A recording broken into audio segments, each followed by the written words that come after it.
और वहीं महाराष्ट्र में जनता ने महायुति को क्लियर मैंडेट दिया, लेकिन नतीजे आने के 7 दिन बाद भी महाराष्ट्र को अपने मुख्यमंत्री के नाम और सरकार के शपथ ग्रहण के लिए लंबा इंतजार करना पड़ रहा है। महायुति में सीएम के नाम को लेकर बैठकों और मंथन का दौर जारी है, तो वहीं फाइनल फैसले से पहले एकनाथ शिंदे अपने गांव चले गए, जिससे राजनीतिक गलियारों में कई तरह की कानाफूसी भी शुरू हो गई है। साथ ही महाराष्ट्र की सियासत में विपक्षी अखाड़ी को बयानबाजी का भी मौका मिल गया है। दिखाते हैं आपको।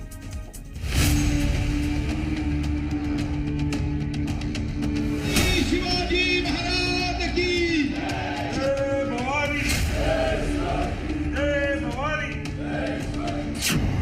महाराष्ट्र में महायुति सरकार, 7 दिन बाद भी सीएम का इंतजार।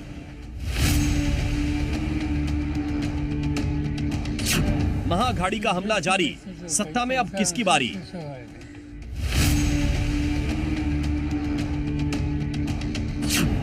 क्या सोचने गांव गए शिंदे, लौटेंगे तो क्या बोलेंगे? 23 तारीख को महाराष्ट्र विधानसभा का नतीजा आया।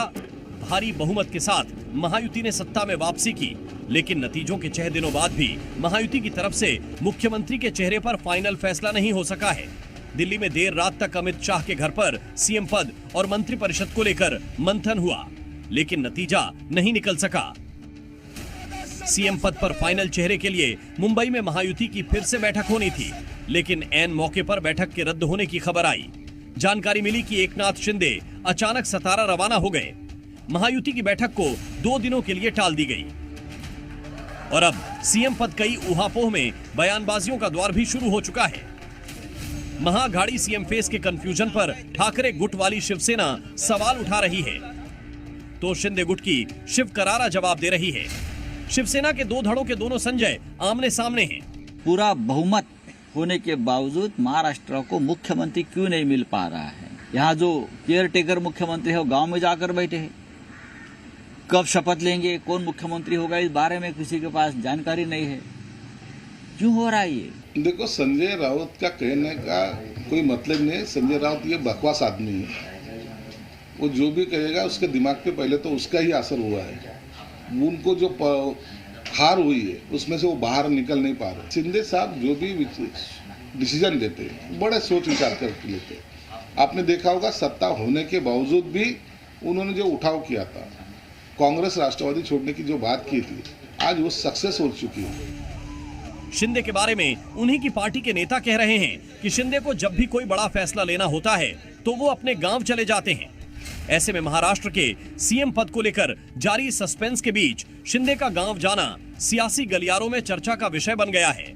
कयास लगाए जा रहे हैं कि शिंदे गृह मंत्रालय जैसे कई अहम मंत्रालय की मांग कर सकते हैं, क्योंकि जब राज्य में देवेंद्र फडणवीस डिप्टी सीएम थे तो उनके पास गृह मंत्रालय भी था। कहा यह भी जा रहा है कि एकनाथ शिंदे के बेटे श्रीकांत को लेकर भी कुछ फैसला लिया जा सकता है। चर्चा है कि शिंदे सरकार से बाहर रहकर महायुति के संयोजक का पद भी मांग सकते हैं। इससे वह किसी न किसी तरह से अपने हाथ में संगठन का पूरा नियंत्रण रख सकेंगे। हालांकि शिंदे के समर्थक उन्हें ही सीएम बनते हुए देखना चाहते हैं और उनका मानना है कि डिप्टी सीएम पद पर शिंदे को नहीं मानना चाहिए। ऐसे में चर्चा इस बात की भी है कि बीजेपी शिंदे की कितनी बातों को मानती है और उसका अगला कदम क्या होगा। इसका डिसीजन अभी ऊपर के नेतागण लेने वाले हैं, तो अभी उसके बारे में हम क्या बताएंगे। हमने तो सब बातें उनके पर छोड़ दी है, वो जो भी डिसाइड करेंगे।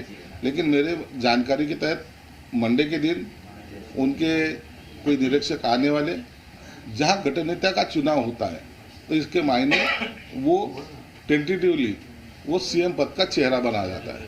तो उसके बारे में मंडे को शायद उस गठनेता का जब चुनाव होगा तो वो ही कंटिन्यूली सीएम के रेस में होगा।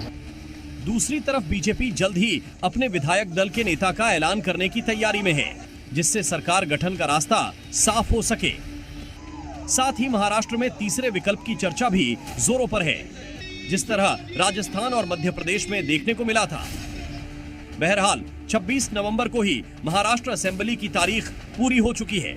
ऐसे में जल्द से जल्द नई सरकार का गठन किया जाना जरूरी है। मुंबई से अंकुर त्यागी के साथ ब्यूरो रिपोर्ट, जी मीडिया।